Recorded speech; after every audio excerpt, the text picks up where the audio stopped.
Before we get into today's show, let me tell you about HubSpot. If you're hustling in the trenches to build a business or bootstrapping one of your own, let's talk about an AI-powered tool that can lighten up your workload a bit. HubSpot's Campaign Assistant is a game changer for creating marketing campaigns at scale. It quickly turns your key selling points into a cohesive pitch, which helps you deliver knockout emails, ads, and landing pages in minutes. So let Campaign Assistant take care of the campaigns so you can get back to growing your business. Work smarter, not harder at HubSpot.com/campaign-assistant. Good morning, everyone. It is Wednesday, December 13th. I'm Rob Litterst here with Mark Dent, and this is the Hustle Daily Show.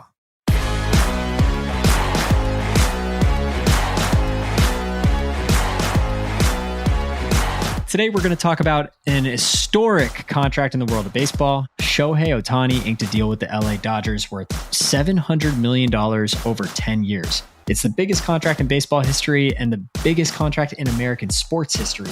But Ohtani will not be getting all of that money at once. He elected to defer $68 million per year every year and will be paid it on a per year basis later on. Sheesh. We'll be breaking that down. Is the deal worth it? Why did Ohtani defer that money? And what does this contract mean in the wider world of sports? But before we do, let's break down what else is happening across the world of business and tech. First up, Epic Games won its 3-year antitrust case against Google. The suit, which centered around Fortnite, argued that big tech companies like Google force users to pay through their systems in order to take a cut of in-app purchases. Good for Epic Games.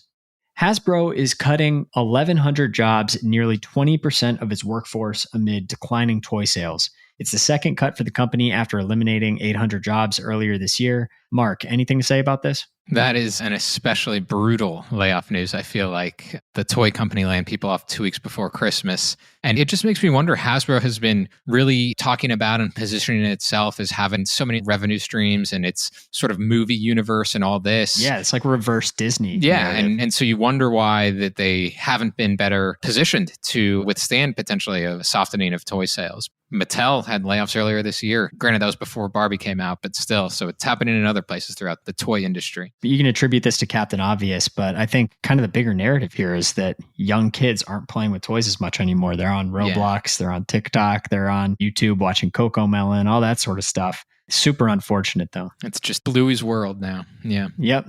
The Arena Group, Sports Illustrated's publisher, terminated CEO Ross Levinson a week after firing its operations president and COO, media president, and corporate counsel on the heels of the publication's AI-generated content scandal.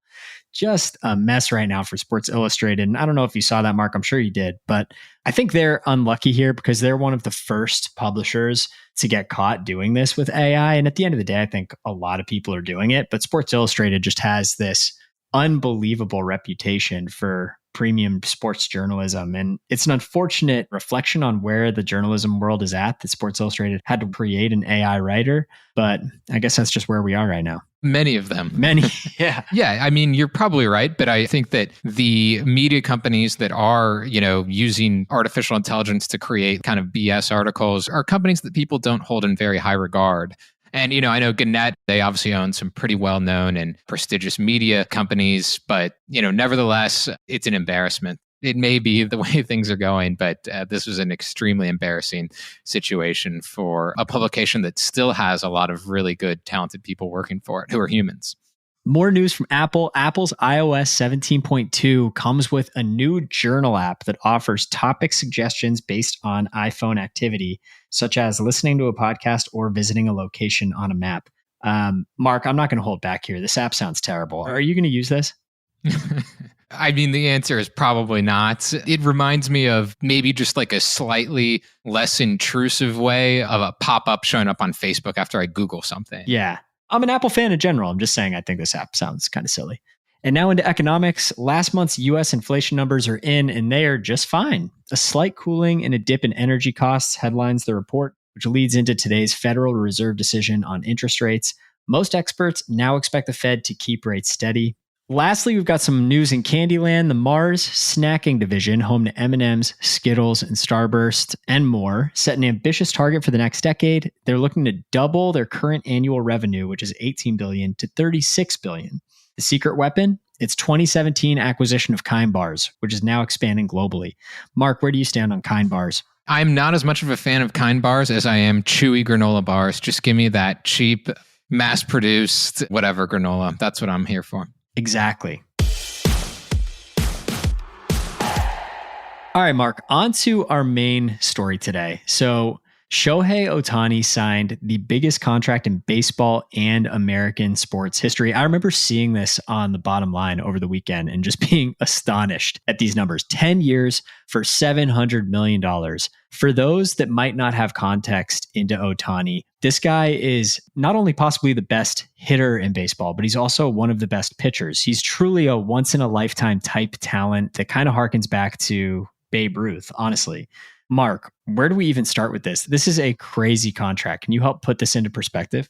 Yeah, and he's not just one of the best hitters right now and one of the best pitchers right now. He's arguably one of the best of all time. If you put those two together, it's like you said, Babe Ruth was a legend, but he didn't pitch and hit at the same time. Right. He pitched for his first few years and then he became a full-time hitter. He is extraordinary, and the contract that he signed was extraordinary on its own, just the 10 years, $700 million. But the reason why we're talking about it today and why everybody who aren't even baseball fans are talking about it is because the contract is even more interesting because he is deferring almost all of it for about 10 years.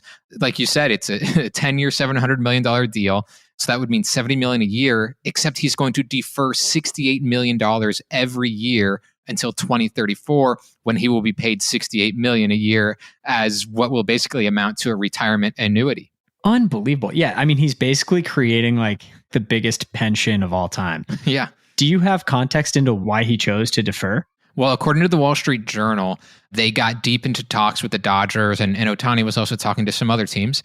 But it just got to the point where Ohtani was very serious about wanting to go to a winning baseball team. And for people who don't follow the sport often, he had been playing for the Anaheim Angels down the road in Orange County, and they were not good. They had Shohei Ohtani, and they had another really good player named Mike Trout. Who signed the biggest contract in baseball history before Ohtani did, right? Yeah, it was like 12 years for about $400 million plus. So, I mean, he's also one of the greatest of all time. And yet the Angels did not make the playoffs. Unbelievable. You know, he's been with them for, I think, 5 or 6 years, and he's been especially good for the last 3 years, and they did not even sniff the playoffs. Like, they weren't even close, really.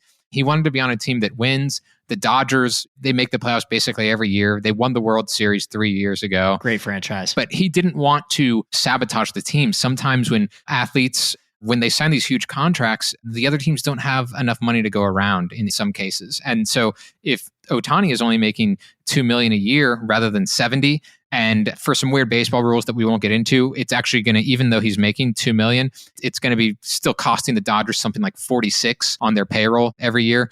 But that's still less than 70. And they're still going to be able to sign other really good players and still be a healthy franchise. That is super interesting. I had absolutely no idea. If they're not actually paying him and he's deferring some of it, then they don't need to recognize the entire contract in that exact year. Is that something that's ever happened before? I mean, that seems like a really smart idea, honestly, in some ways. In other ways, I think a lot of like financial advisors would tell you to take all of the money at first and then put it into certain investments so you can build interest on it. But is this something that's happened before in pro sports or baseball specifically? Well, I think you're right that financial advisors usually would not recommend this. And I don't know what Ohtani's advisor recommended. For the record, he also makes about 40 million plus in endorsements every year, which will potentially even go up from here. He's doing fine. He's fine. But yeah, this actually has happened a little bit in baseball. I'd say most famously, there's the Bobby Bonilla contract. And people in the media do stories about this almost every summer because I think it's in like August or July. The Mets still owe Bobby Bonilla about $1 million every year, even though he retired more than 20 years ago. And that's because he was owed $6 million in 1999. The Mets didn't want to pay it. And so he said, all right, well, I'll defer. So he gets $1 million per year every year until 2035. So that's another 12 years from now. But Max Scherzer, who's a very well-known pitcher who's going to be in the Hall of Fame and just won a World Series with the Texas Rangers this year, he is still getting paid around $15 million a year by the Washington Nationals until 2028 because he deferred his salary. Most interestingly, and even more casual sports fans will know this name, Ken Griffey Jr., probably the most famous baseball player of the 90s. He signed with the Cincinnati Reds for a big contract. I believe, in the late 90s. And he played for them for about 10 years, but he is still getting paid by them because he deferred so much of his contract. He's going to make $3.5 million next year from the Reds. That will be the last payment that goes to Griffey. So he'll make more money than Shohei Ohtani next year, sort of. That is really crazy. And yeah, I mean, Griffey had the sweetest swing in baseball history. That's wild. Yeah. You mentioned earlier that most of the time financial advisors would advise against this. Are there any benefits to Ohtani besides what's happening from a team standpoint, where they'll be able to sign more high quality players and build a more talented roster? Well, one thing that a lot of people have pointed out, because, LA is in California and everybody loves to remind people that taxes are high in California. They are. For the highest earners, the tax rate is going to go up to just over 14% next year, which is a lot. So Ohtani will be paying 14% on his $2 million. He would be paying 14% on $70 million if that's what he was making. So by deferring these payments and earning this $68 million in 2034 is when he's going to start doing it per year. Ohtani will almost certainly be retired by then because he's 30 years old right now. And he will probably not be living in California. He's from Japan. He might be moving back to there. Maybe he'll just move to like Nevada or Florida or something like that, where you don't owe any state income tax. And so he would get $68 million tax free. However, inflation, as we all know, has not been great. Exactly. This has obviously happened a few times, as you pointed out. Has this actually helped any organizations? If you think of it from a larger business perspective, I really don't think it does make very good sense, whether it's sports or anything else. Although that said, I feel like high-earning CEOs should always defer their money, maybe forever. But that's another story. But in baseball, the Mets, they actually made the World Series in 2000. But no, the Reds, they were never very good under Ken Griffey Jr., even during his tenure. The Nationals, they did win a World Series with Max Scherzer in 2019. Okay, there we go. And they did have some other kind of high-paid players there, but their team is in shambles now. Yeah. They had a lot of expensive contracts that they ended up just getting rid of, et cetera. It's complicated. And baseball is a complicated sport where you play 162 games, and then the playoffs, you only need to win like 2 or 3 against a team to beat them. And this year, the Dodgers, who were one of the top 3 or 4 best teams in the MLB, they lost to the Diamondbacks, who only won around 84 games in the regular season. So even with like Ohtani and potentially signing more stars, there's really no guarantee it's going to pay off successfully for the team. Perhaps it will, however, help the Dodgers earn a lot more money from ads and just more viewers tuning in from international markets, et cetera. Oh, for sure. And so in that case, it could easily be a win. But otherwise, man, baseball is a fickle sport. It's very tough to predict. And no matter what, the Dodgers are going to owe a ton of money in 2034 through 2043. Yeah, they're going to be in trouble. But to your point, Ohtani is an absolute international superstar. It's a nice little move for him. Yeah, I mean, if I made $70 million a year, I wouldn't mind deferring some of it. So, yeah.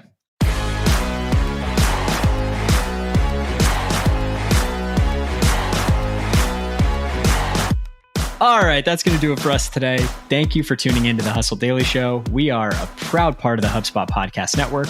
Our editor today is Robert Hartwig, and our executive producer is Darren Clarke.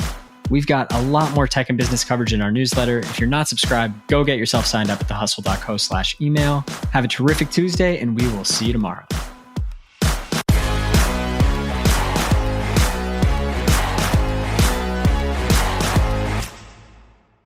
Let me tell you about a show that I've been loving lately. It's called Entrepreneurs on Fire. It's hosted by the incredible John Lee Dumas. It's available now on the HubSpot Podcast Network. Entrepreneurs on Fire stokes inspiration and shares strategies to fire up your entrepreneurial journey and create the life that you've always dreamed of. I'm a big fan of this podcast. It has energy, it has value, and it's all about learning about entrepreneurship. I was just listening to an episode the other day. JLD interviewed Jay Rogers, who was such a wealth of information. He kind of went into how entrepreneurship chooses you. You don't necessarily choose it, and that failure only happens when you stop trying to win. A lot of gems in this one. So I highly recommend checking out that particular episode along with the rest. So go listen to Entrepreneurs on Fire wherever you get your podcasts. Hey guys, if you listen to the Hustle Daily Show on Google Podcasts, we want to let you know that the option will no longer be available pretty soon. Google is sunsetting its podcast app sometime in early 2024 in favor of YouTube Music, and we want to give you a heads up before it's too late, since that time's almost here. The Hustle Daily Show is available everywhere and anywhere that you listen to podcasts, like Apple Podcasts and Spotify. If you're using YouTube Music, we are there as well. If you're an Android fan, there are plenty of apps like Overcast, Pocket Casts, Player FM, and more. So just search for us wherever you decide to listen to your favorite podcasts.